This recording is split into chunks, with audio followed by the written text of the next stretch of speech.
Mate. And then there were two. Should we expose him early? Should we just tell him We why? can do, yeah.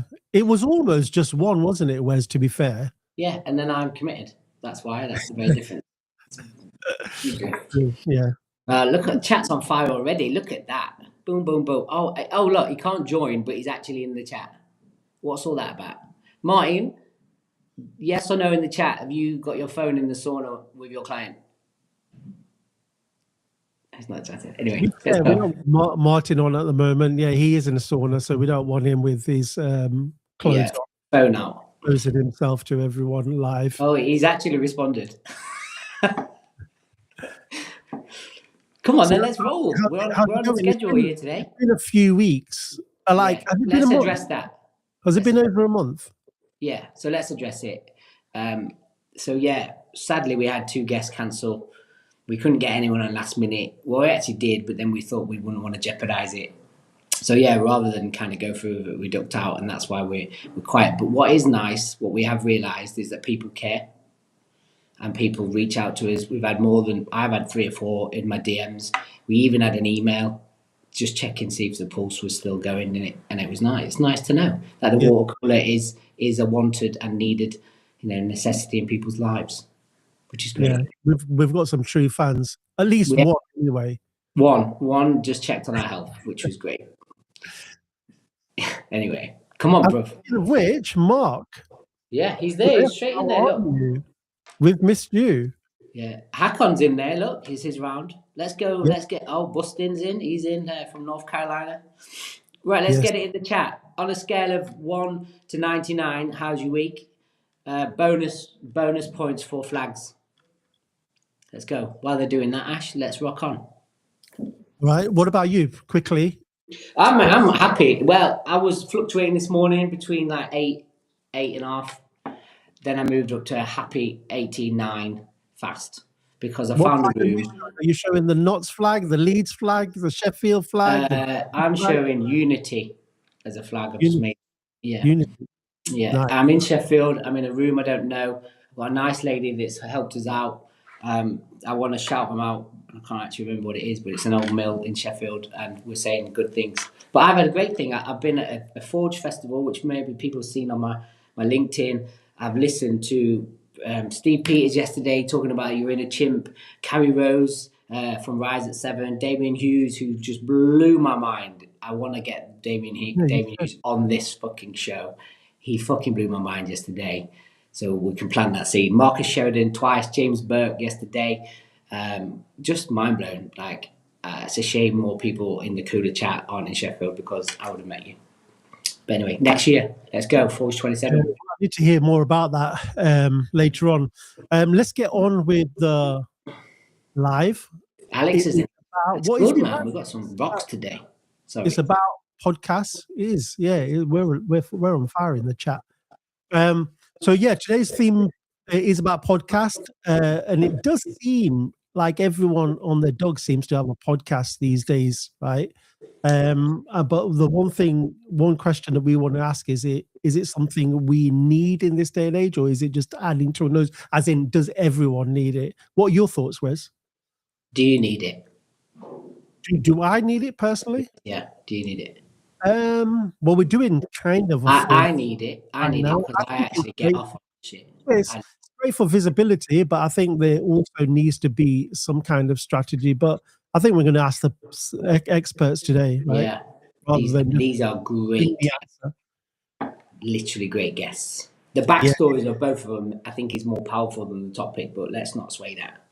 Yeah, exactly. So Wes is right. We've not only got one guest, we've got 2 great special guests. The first guest is a BAFTA-winning founder of a studio who has deep and extensive experience in the production, editorial space, and she knows exactly what makes a podcast really work. And then the other is a socialist by training who has deep experience in data, audience insight, and strategic comms, with a focus on reach, effectiveness, and measurable impact, which is much needed, right? It's what a force. Yeah, exactly. And together they've built an ecosystem around knowledge, storytelling, and cultural change. Firstly, with II Studios, which is a media and cultural storytelling studio. And then the second part is Roots and Rigor, which is the research and learning engine, also a podcast name, which they are both hosts of. So please welcome Iwan Obinien and Dr. Tamanda Walker to the water cooler, everyone. Go on, Ash, press them buttons. Look at this. Amazing. Oh, we've lost her. Took her off, Ash. You ruined it. Now, I was doing my best. She was. I Oh, don't know Ash, what's just press happening. it I don't once. know what's happening there, but do it once again. Do it again. Bullet, bullet, bullet, bullet, bullet. Love it. Wallet. Brilliant. Love it. How are you Oh guys? gosh. Yeah, really chaotic start. Just my favorite thing as a girl Yeah. from Southeast London. Yeah, I'm good. I'm doing well. Yeah. I felt like because of the conversation we had behind the scenes in the green room, I felt a little bit nervous because you're the expert in this, and then I just went and messed everything up. You just destroyed the OCD. We'll let you off. We'll let you off. Thank God I'm used to, take 1, take 2, take 3. That's all part of the job. One take here, mate. One take wonders. It's really difficult to doing things. I mean, there's pros and cons of doing things live. Obviously, that part, there's negatives about it. But do you guys do lives much in your production, or is it all pre-recorded? No, we definitely do live shows. We've done quite a few for brands, interestingly enough. We did one for W Hotels and Gay Times. And yeah, I like live stuff. We've, on our show, Rigor and Flow, we've done a live on Instagram. Oh, yeah. It is, it was sketchy. We got booted out of the room like 10 minutes in. And then had to get everyone. People came back. So we were like, oh, we've actually got a few fans. Yeah. Love it. Yeah, no, it's good. I think there's that element of just being kind of organic, and I'm sure you plan a lot better than we do. But there's still that element of that kind of just that natural feel, right? And then just these natural conversations. I know I love just like digging into conversations when they're live and they go anywhere. They don't really have that much of an agenda. So there's that element of it. Let's start off with II Studios. What is it? How did it come about? And then also both of you, how did you come together? Yeah. And what are you trying to achieve with what you're doing? The bigger narrative of everything. Well, II Studios is a media production company. We make film, TV, podcasts, and music. It's been going for 12 and a half years. So it'll be 13 in December. And the mission is to tell deep, resonant, and engaging stories, and to flip narratives on their head. So you take a particular story, I don't know, about the transatlantic slave trade, for example, and the narrative of that is that slavery happened, really bad thing. White people abolished it, and the Africans were just waiting passively in America and the Caribbean, waiting to be unenslaved, right? And then we go flip the whole thing on its head. Actually, we weren't. We were turning things on their head. We were doing all sorts of acts of resistance and, ways to resist enslavement all through the whole, to the point that it made it untenable for a whole bunch of reasons. So it's, again, just taking a narrative and kind of flipping it on its head.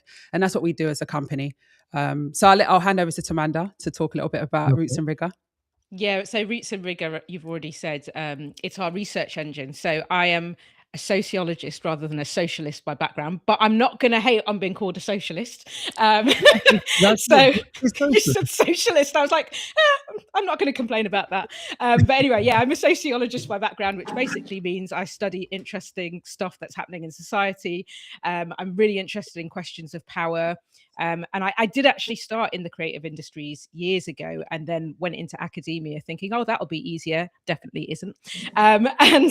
Then when Iwan and I crossed paths and met, it turned out that what she was doing with II Studios was, exactly the kind of topics that I cover in my research. I do a lot of stuff on race, a lot of stuff on religion, gender, that kind of thing. And it was just a sort of meeting of minds. Here's the creative medium that we're using to amplify storytelling of people who've been overlooked.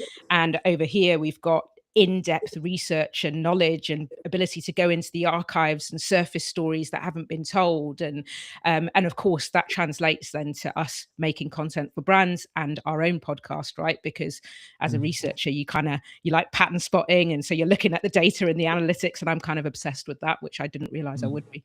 So yeah, that's how we came together.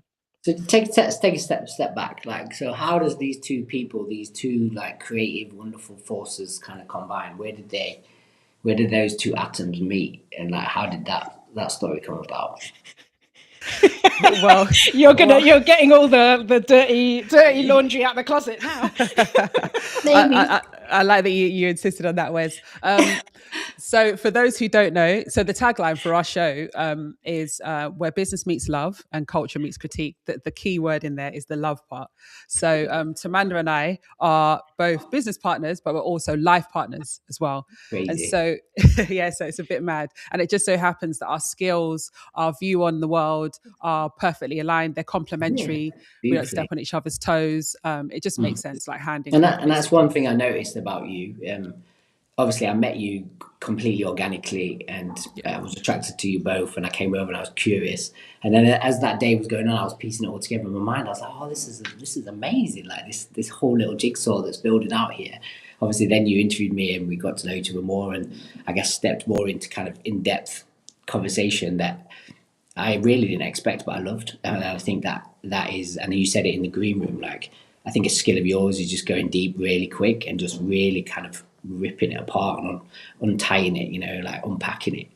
But yeah, I just want everyone to know that. It's crazy, but yeah. A lot of that comes from being a documentary filmmaker, I think, because when you make documentary films, and we've made quite a few, and I've directed quite a few myself, I think the ability to ask the right question at the right, in the right way, and then but also to follow that thread. So your paper might say, okay, the next question is this, but they've said something like really powerful, and it's like, actually I want to build on that, but then I also want to come back to whatever the structure is as well. I think that's where that comes from, and also just a deep curiosity about people, about the human condition, about the world, about how people see the world, what makes them tick. Those are all things that for me are like the lifeblood of my creativity. Yeah. And then let's tiptoe in a little bit on this BAFTA. I don't want to go heavy, but you've got an audience and these guys need to hear it. So go on, let's go. Yeah, so that was for a film called The Black Cop, directed by Ches Oteka. And it tells the story of a black policeman called Gamal, who was farmed. So there's this practice called farming, where Nigerian children who were brought over in like the late 70s and 80s, their parents came over here to work and build their careers. And so they would send their kids to live with white families in different parts of the UK. So, like Plymouth, Bournemouth, places like that, with like white working class families. And they would basically just leave them there. And then they'd come back months, years later to collect the kids. So that you've got this black Nigerian boy raised by this white working class family, raised to basically feel like he was white, and then of course his family turns up to collect him, and he's almost like, who the hell are you, and why am I being associated with you, and what is this Nigerian, like they've took him to Nigeria, he's at odds with his culture. Anyway, as he grows up, he realizes that he wants to become a policeman because he sees a white policeman. He tries to ask the policeman, I love what you're doing, all of this and then the policeman's just like, essentially a slur. Yeah. Get the hell away from me, you little N-word. Do you know what I mean? Yeah. But cut a long story short, he gets into the police force, and then he is unleashed a whole heap. Because you can imagine the police force back in like the 90s, it's rife with racism, like brutal racism. And so he goes through a whole bunch. It basically tells a story of his experience as basically a black cop. Yeah. And that film won the BAFTA in 2022. We did all of the audio post-production, sound design, music, sound mix, all of that good stuff, except the sound recording. Amazing. So for the cooler, we've just hit a milestone. Like our first BAFTA award winner is on our show. Like, look at that. Love it. Right. Yes. Now we've got through like the good bits that I wouldn't talk about all day, but let's go back to like the topic, I guess. Yeah, I want to ask So, about roots and rigor specifically. Why do you? What makes it I suppose, a different from any kind of typical media or research platform that's out there? And what gap were you trying to fill when you created it? Was there a strategy behind it, or was it let's do something just to get together and talk about different topics, and it grew organically? How did it kick off? Yeah, I mean, there's 100% a strategy and a problem that we were trying to address. So there's two things. There's Roots and Rigor, which is a research organization, and then there's Rigor and Flow, which is our podcast, which supports our whole media and research ecosystem.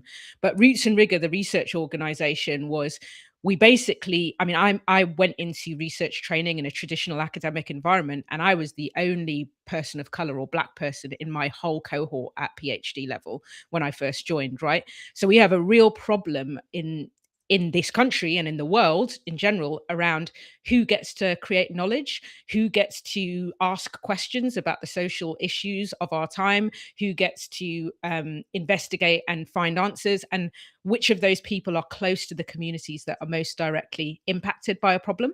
So a good example would be something like Black maternal health. Black women are disproportionately dying during childbirth. At the time I was doing my PhD, there were 5 times more likely to die during childbirth. And yet Black women were almost invisible entirely in the research and solutions for that particular problem. And you can see that in loads of places: education, policing, housing, child poverty, all the areas we work across, right? And so we came up with a model of working directly with communities to help communities ask the right questions of their particular area, find solutions, and analyze data about what's happening, rather than some policymaker or researcher upstream who knows nothing or is not directly impacted by an issue, because it produces different results, right? And then, Rigor and Flow was important for us as a podcast because, again, with research, so much of the time, you create great knowledge and it sits in a report, and no one reads it except for a bunch of 10 people who happen to be in the same field as you, and it's behind a paywall. We were like, that's not really what knowledge is meant to be for, right? We've got II Studios, a media and entertainment arm working at broadcast level. Why are we not, utilizing that in the research space? Why are we not giving communities and publics the chance to hear what knowledge has been created live and in real time? And so hence the podcast came about, right? This is like a living archive. It's a public thinking platform. It's a place we can test ideas, and we have community and audience who listen and go, yeah, you talked about sickle cell. This is my experience, and this is what's missing, and this is what I think. And then we refine ideas, we test them further, so that's where it comes from. Long answer. beautiful, like Amazing. It's amazing. And I want to kind of also bring this back to our audience as well. So the next question for us is, should everyone in this day and age have a podcast or some kind of visibility, whether it's a podcast or live stream or something similar, as part of their communications to build a brand? What are your thoughts? Owen, you've got strong thoughts on this, I know. So I want you to go in. I think, we are in the age of, the personal brand, like having your own personal brand. And that's the way to be visible. And I don't necessarily think there's anything wrong with that. Whether or not it should be a podcast is where I sort of go, guys, let's hold on. Because I don't necessarily think that you need a podcast. And also, podcasting is hard. It's hard work, right? If you don't have the time and the capacity and the money, you've kind of got to have both or one or the other, then you're going to really struggle to maintain the kind of quality and frequency that builds your profile and builds your audience. And the problem is, if you don't get those things right, you run the risk of damaging whatever brand you have, if that makes sense. So it's really important that you think about why you want a podcast in the first place. I'm speaking about podcasts now. I'm not talking about having a profile. I think you should have a profile, but that can take lots of many different forms. It could be just a really solid LinkedIn profile, a LinkedIn page. It could be a Substack. It could be an Instagram page, whatever it is. It doesn't have to be a podcast. But if you're going to do a podcast, I think really, really carefully about it. And whether or not... What are those strong whys, as in why you should have a podcast? So for me, I think there's two main things that I think brands or people should think about. I'm going to speak mostly for a brand or a company or an organization. I think the first thing is, one of the whys is we want to deepen our connection with our clients or our audience. I think that's a good reason to want to do a podcast. I think the other thing is that we want to continue our brand, so a continuation of the brand. So if I take II Studios, for example, as a company, we have very strong values. We're a purpose-led business, right? Our audience and the things we talk about tend to exist around a sort of three-pronged triangle.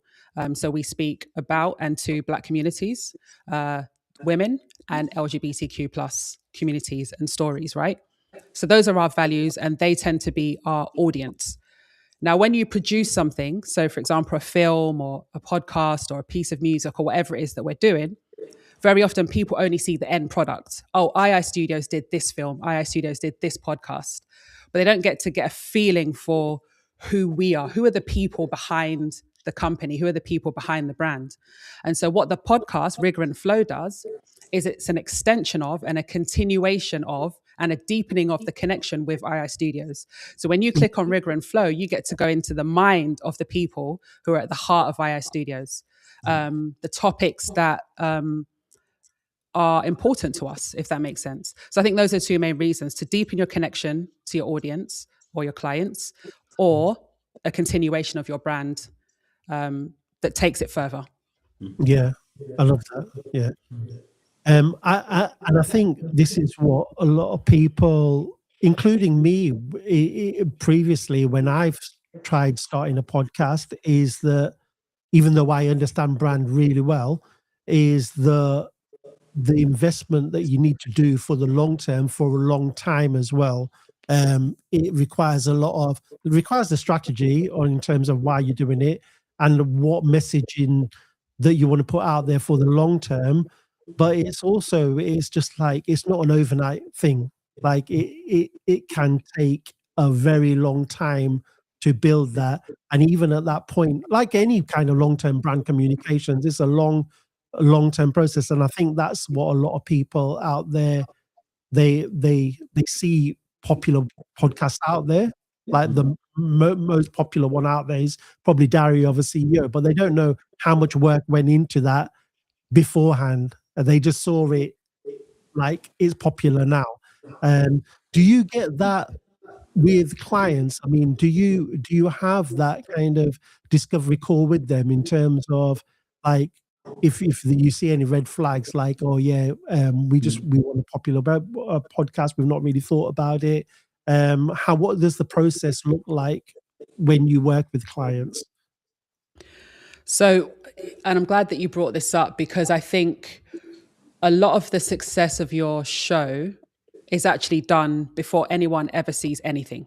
It's all the research and development. It's the pre-production is the stage that we call it in the entertainment space. But with us, we sit down with clients and, they tell us what they want to do. Sometimes they have a clear idea of the show they want to produce. And sometimes they're just like, I just want to do a podcast and I want to talk about this. I want it to be a guest-based show, for example. And then our job then as podcast consultants is then to really try to get to what is it that, first and foremost, why do you want a podcast? Right. Yeah. And then second of all, what kind of time investment can you put into the podcast? Because one of the things that you really want to be, particularly in the first year or so, is as consistent as possible. If you want to build the kind of audience that a lot of clients come to us for, you probably want to be releasing something every week, right? And if you think the average podcast is about 45 minutes to 1 hour, you're kind of releasing a feature film every single week, right? Yeah. For a year. That's 52 episodes in a year, right? So you've got to be really realistic about, do I have the time and the capacity and the money for that, right? And then if I don't, then we need to adjust your expectations. So it might be, okay, what can you realistically commit to as a business? So they might say, well, actually, in light of what you've just said, I can do one episode a month. Then it sort of becomes, well, how can we make that one episode work 4 times harder? So work like a 4 episode a month podcast, right? Then it's a slightly different strategy than if you're sort of releasing every week. And then I think one of the other things with clients as well, in terms of like the ideation process, everyone sort of seems to default to the interview format. So a host with a guest every single week. Now, again, if we come back to time and capacity, bringing on guests every week is logistically really hard. At the top of this show, you both said that 2 guests had pulled out. And so as a result, it caused you to kind of slow down, right? Yeah. Now, We with lost Rigor and momentum. Flow, you lost momentum, right? Yeah, Exactly. hugely. Now, with Rigor and Flow, we don't lose momentum because we don't have any guests. Yeah. It's just the 2 of us. So we just rely on, and we knew from the inception of Rigor and Flow that we wanted a show that we could sustain. So sustainability also has to be at the core of it, right? So often I will try and dispel this idea of, it doesn't have to be a guest-based show. It can be a monologue. It can be a narrative thing. There are so many different formats. So think creatively and think about also your brand as well. Like I said, the continuation of your brand. Let's take Nike, for example. So Nike, they make footwear and it's a fashionable brand. They're a preeminent maker of footwear. If you look at their ad campaigns are beautiful. And their story, they're resonant, they're human, just do it, right? You think about their adverts with Serena Williams or Sha'Carri Richardson or whatever. For me, it wouldn't make sense for Nike to just do 2 people in a studio with a mic. Why not do something narrative like your ad campaigns? So therefore, we're kind of telling, every episode is some sort of crafted story about the inner world of a sports person or the obstacles they've had to overcome or whatever it is, but build a story, sound design, tell the story. I could go on and on because it's one of my favorite topics, but I think that's important to discuss. I think I know, and then kind of coming on the other side, Tamanda, like at what point do you kind of get involved? Do you try and like add in your expertise? Like if you are onboarding a client, are you kind of the one going, I'm going to dig and I'm going to find shit out and I'm going to expose? And have you ever, like, the flip to my question is, but the flip, like, and I guess the second part of that question going to be is like, have you ever unearthed anything about your guests kind of, or your clients' topic or agenda that they didn't know? Because obviously you're going that extra mile. I mean, just to go back to the first part of the question, in terms of the strategy from the very beginning, data is a massive part of that. Like you have to, if the brand doesn't know exactly what it's trying to do, you have to really, really get to the heart of that question. And so I once talked about, starting with an always on and it needing to be probably every week. And if they haven't got that capacity, but there's also different ways to think about that based on the data. If what you're trying to do is build trust with your existing client base, maybe your goal isn't scale, and maybe what you're trying to do is just show brilliant output. So let's say you're a university, maybe you don't need to be weekly and on. Maybe you need a limited series podcast that just shows something of the behind the scenes of what's going on in your institution. And why would that matter? It's not necessarily to reach more and more people. You may have great profile. It might be because actually one of the reasons podcasts are so interesting to people right now is that trust in institutions has declined massively. Why has trust in institutions like academic institutions, legacy media declined? Because it's all too corporate, it's all too polished, no one knows who they're dealing with. And it might just be that you need something that shows, what is going on behind the scenes as you uncover X important topic. And your main goal isn't audience growth and reach necessarily, but more trust in what you're doing.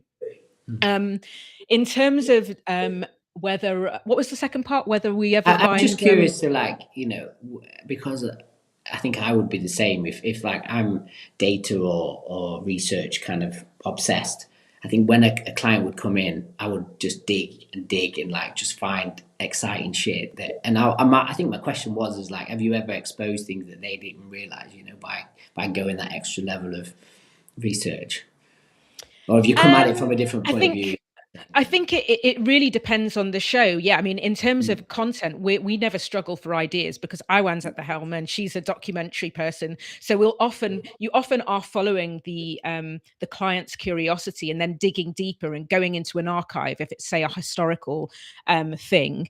But sometimes it also happens at the strategy stage, right? And I wouldn't say this is quite your question, but we do often get a lot of brands who either approach us or put out like a tender and say, they could be a really big entity. They might be a public institution or a major research funder. And they're like, we want this podcast to do this thing in science. And we want this podcast to do this thing in archival research.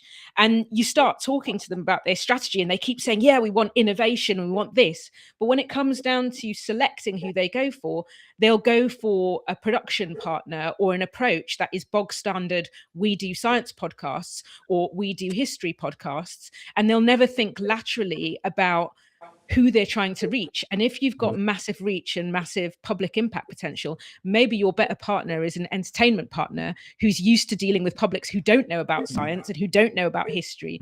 So it also comes in at that angle, trying to translate data and insights from other sectors into that particular client that you've got in front of you who sees themselves as science or history or whatever it is. It's interesting there's a parallel there, obviously, with our trade within brand building, right? I think the first rule that everyone needs to understand is that your customer owns you, right? And your client owns you. And the moment you realize that, everything, the narrative changes, right? Because your customer keeps you alive, and just like in this sense, a live or a podcast, without that, without that customer or that client, it's non-existent. So there's an interesting parallel there, and how you brought it in at that strategy stage. I think that's quite interesting. Hakon's asked in the chat, which is going to follow on to this, how many clients ask about ROI on a podcast? I'm sure that's high, but I'd like to address it. All the time. All the time. Yeah. Thanks for your question, Hakon. It's one of the things that I get it, because, money in a capitalistic system is the thing that drives everything. So I get it. People want to know that if I'm putting 10K into a podcast, am I going to get, 50,000 in return? For a brand, the question that I would ask is that the thing that you should actually be measuring? Because there are other ways to get that same return on investment that isn't necessarily monetary in the first instance, but actually does lead to money. So one of the things with Rigor and Flow with us is that we knew that we wanted to do the podcast. Money wasn't the big thing for us. It was about building almost like a shop front for the company, right? So they can see us and experience us and connect with us in a very human, authentic way. The idea being that over time, we would generate leads as people became interested in what we do and the process of how we do what we do.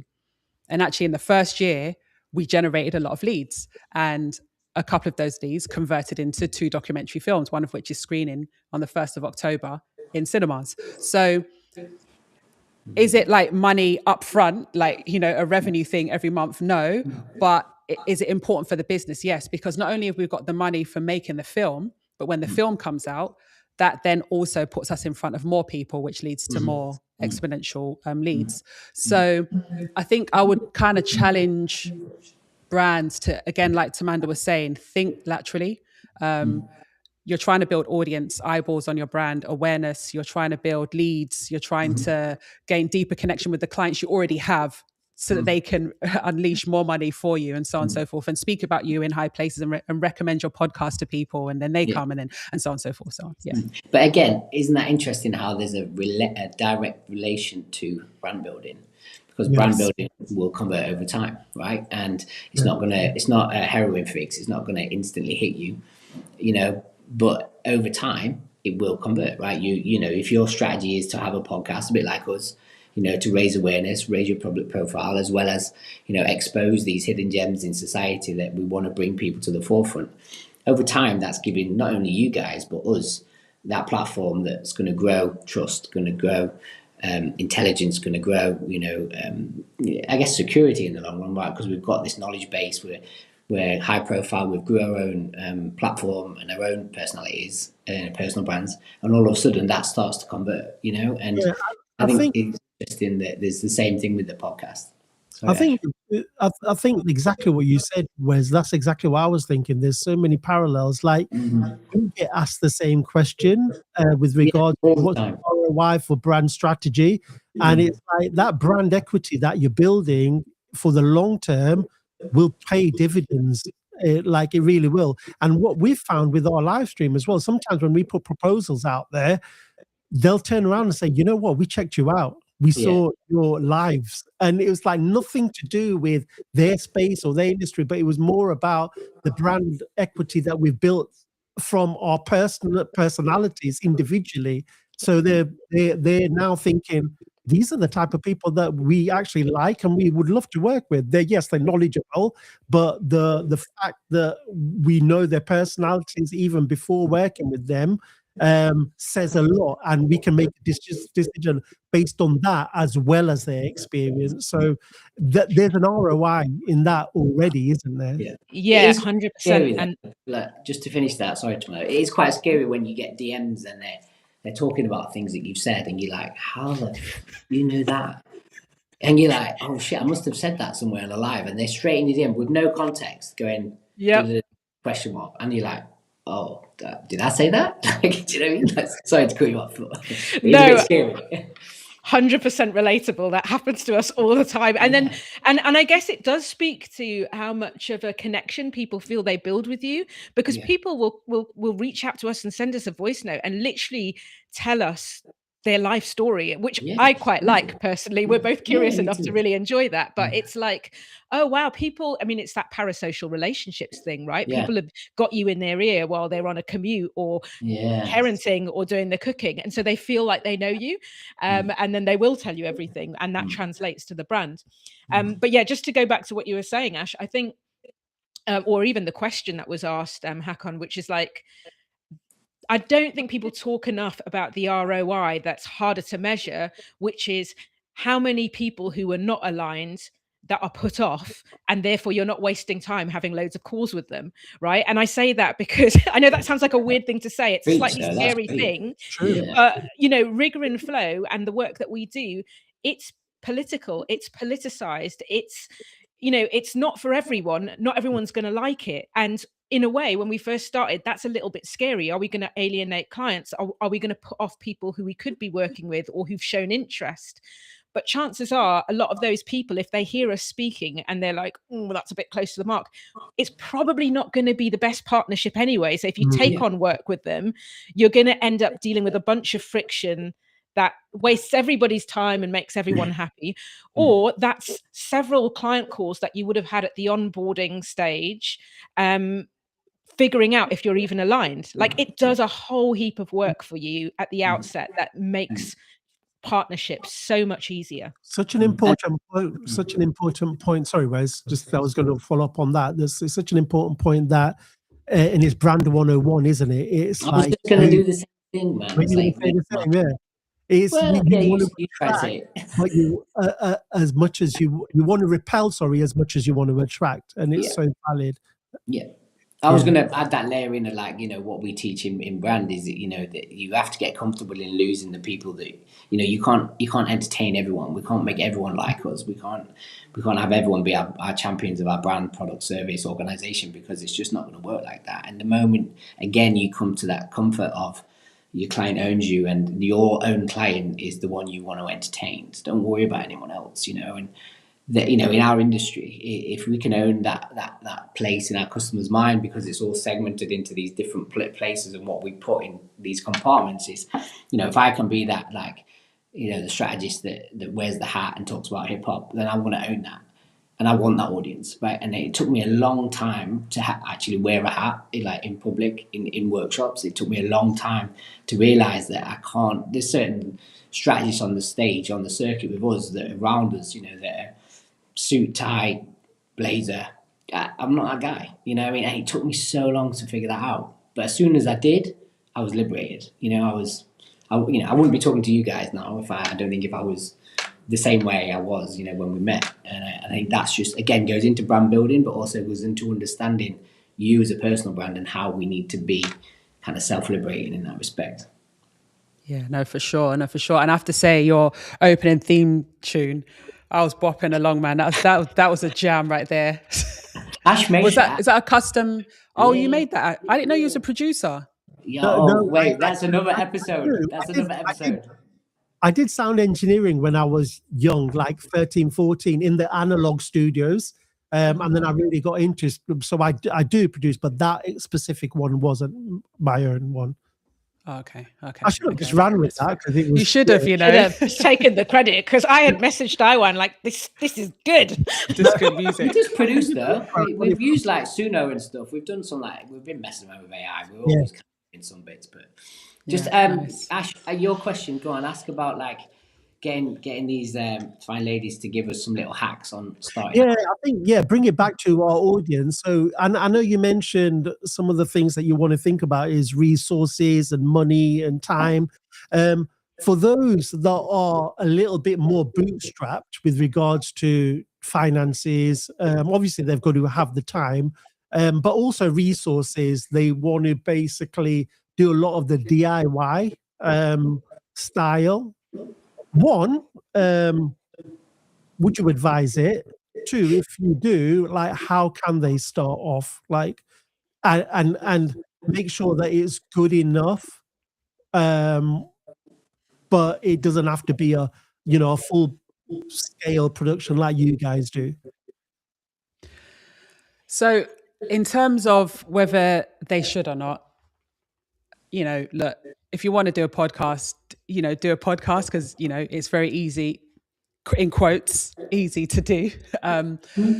Whether you should or not, I think you should probably think long and hard about that before you start, because you just don't want to be one of those people that starts a show. There's a graveyard. People talk about, podcasting saturated. If you actually look, a lot of the podcasts are dead. It's a graveyard of dead podcasts. Massive stats as well, isn't it? Yeah, exactly. I think it's something like, what was the statistic? Was it 1 in 10 don't make it past so 10 many episodes or a year? Yeah, I've got the data. Do you know what I mean? You've got the data. I'm not going to say wrong facts here. Fake news. I don't want to be known for that. There are stats. They're bad. That's what you really need bad. To know. So, I think long and hard, because your time is really valuable. And if it can be best used somewhere else, then it's probably best to use it somewhere else where you can definitely guarantee an ROI, right, on your business spending.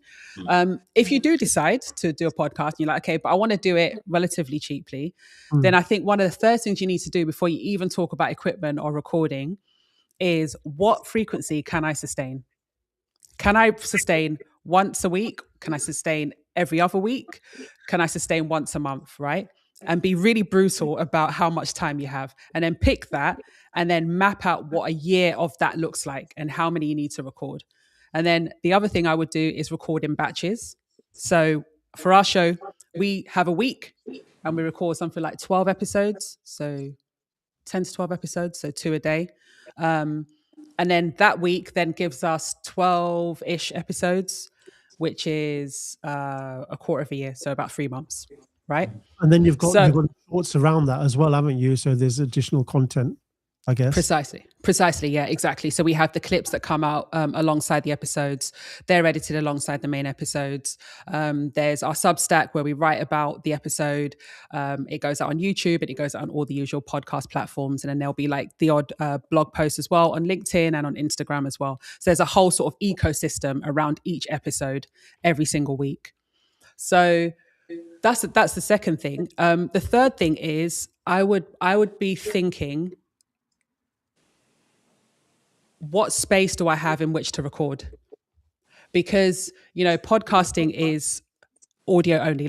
I know you've got video, I get it, but at its core, it's an audio medium. And I remember there's this list of 10 things that audiences hate in podcasts. And one of them is mouth noises. But the other one is like a space that doesn't sound good. So it's like an echoey space, because it's kind of, it kind of triggers your nervous system. You may not know why it's uncomfortable to listen to, but it's uncomfortable to listen to. And so people will switch off from your podcast. So I would make sure that you're in a space that has, it could just be a bedroom, you know, it's got soft furnishings, it's got curtains, it's got a rug on the floor, and it doesn't sound echoey.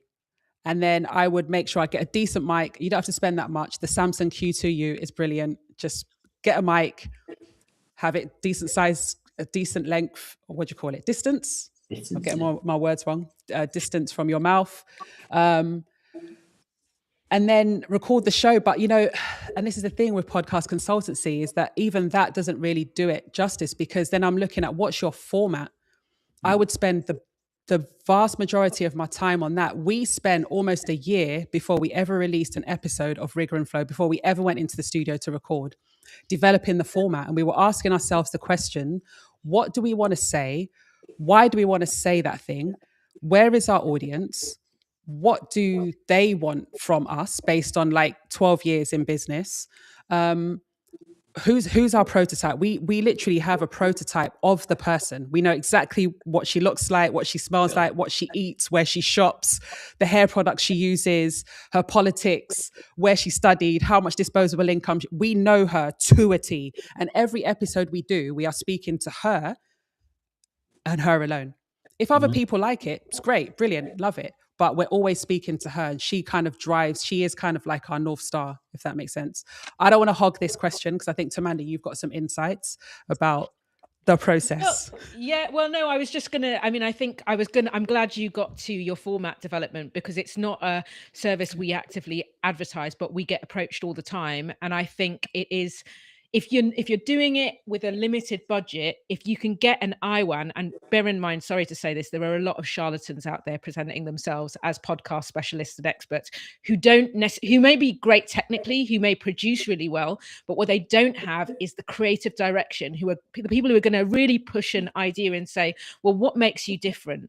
And why are you saying this? And as you pointed out already, every man and his dog, I think you said, Ash, has a podcast. So we don't really have an issue about saturation. We have an issue about differentiation. And if you don't have somebody really, really good helping you figure out what is your unique thing, then you're going to end up with something that doesn't have the impact that you want, or a show that isn't really in your voice. And somebody can really fast track that for you if they're an expert in that space. So that was a plug to book IWAN.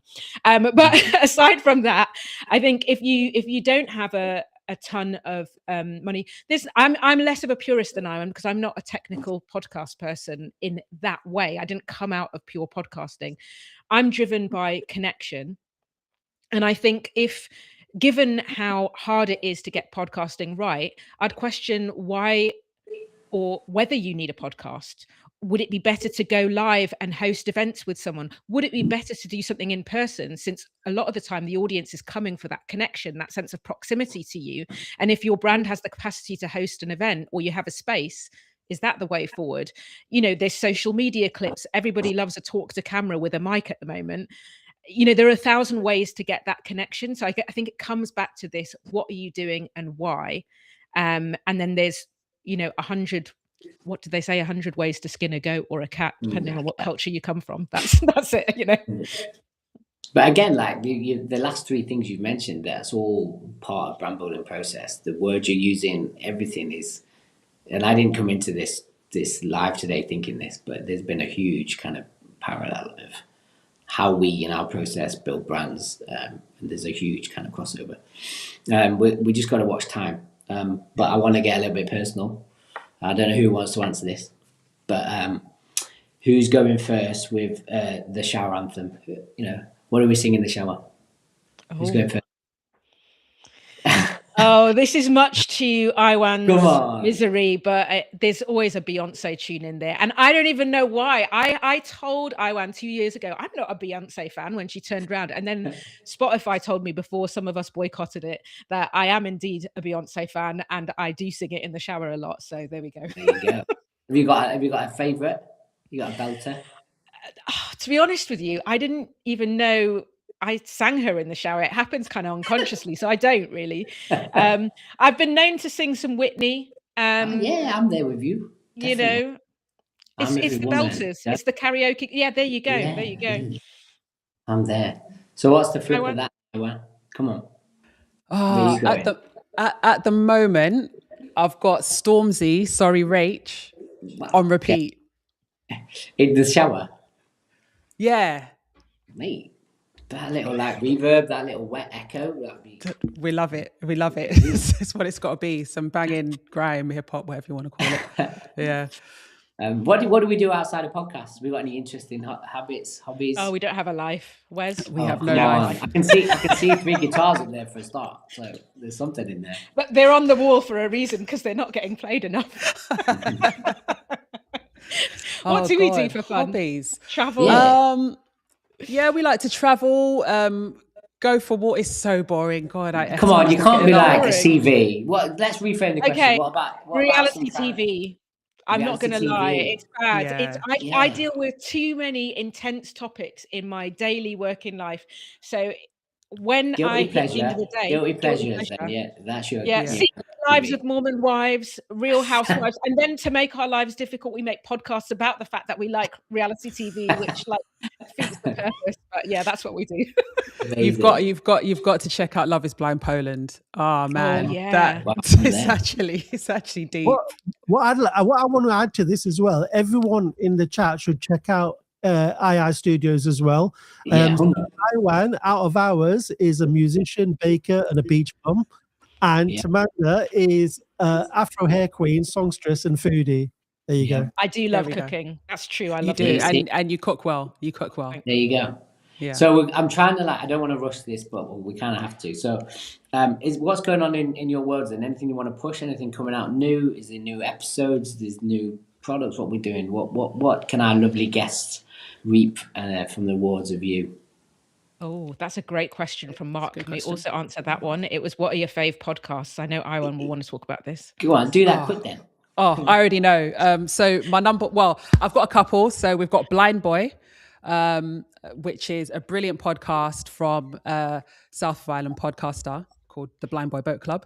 And he kind of talks about Irish mythology, but then also politics and social stuff, and he kind of merges them together. He has this brilliant way. He's a brilliant storyteller.